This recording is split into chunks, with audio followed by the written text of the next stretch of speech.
happens to be a big fight fan, is a fan of mine for many years. And been to my house on numerous occasions in Las Vegas. He called me today, but I just refereed a fight this past Saturday night, where there were 500 million people watching the fight. Floyd Mayweather against Victor Ortiz.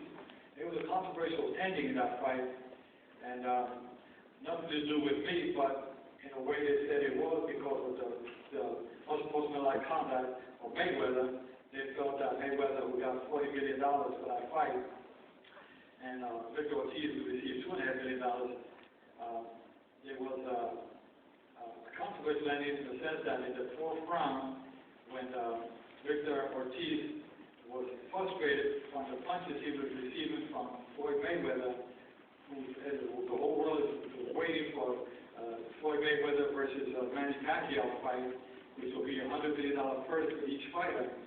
And of course, that's the fight that the whole world is waiting for. And so, in the fourth round, after Victor Ortiz was so frustrated from getting hit with so many right-hand punches, he decided to use some dirty tactics.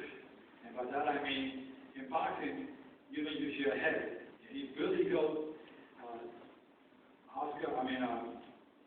Floyd Mayweather up against the ropes and cut him underneath the lip. And that was a very, very dirty tactic to use. That's what happens when fighters sometimes they're desperate, they feel that they're not at the same level, and they go to anything. And I was so surprised that he did that. So anyway, so I called time out immediately, and I took him to the center of the ring, and I deducted the 1 point deduction for unsportsmanlike conduct for the headbutt. And as soon as I did that, he went over to Floyd Mayweather and apologized. He even gave him a kiss on the cheek. Okay, good. I said, all right. And I went back to the middle of the ring. I said, time in. When I said time in, Victor Ortiz now decides he wants to apologize again with his hands down. And what does Floyd Mayweather do? He caught him with a left hook and a straight right hand and knocked him out. I count him out. Now the whole world said, wait a minute, Joe, that was a sucker punch. You know, how can you let that happen?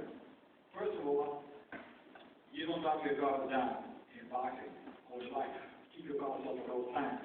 But he elected to put his guard down, to embrace him again. We did that already. Anytime you touch gloves, it's at the beginning of the fight after I give my instructions to the fighter. So by him bringing his guard down, Mayweather hit him, and I looked at the timekeeper to tell him, I said, I'm ready to time in. I said, make sure he has the time clock running.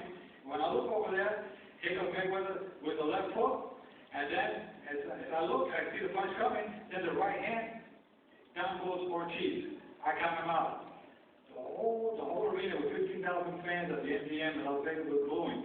And all majority of fans around the world said, what's the matter with Joe Cortez? Why didn't you disqualify Mayweather?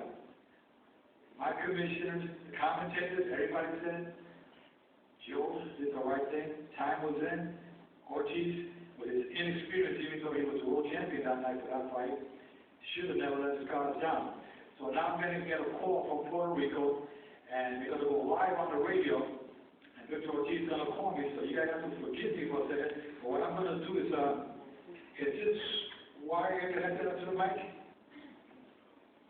Does anybody know this wire connected up to the mic? No. Connect the phone on here? You can like speaker? You can like tip the mic on the podium down. Okay. Because I'm going to get that phone in a second. I want you guys, let me in Spanish, you're going to speak Spanish, then I'll think to you afterwards. But what Victor Mayweather is doing, he's putting out, it's going to be a surprise for the radio station and for the listeners that I'm going to be going on as the expert on what happened Saturday night. But just giving you a heads up on that without phone ring, so please excuse me for a few minutes when I get through with that conversation, but I want you guys to join in on it. It'll be a lot of fun.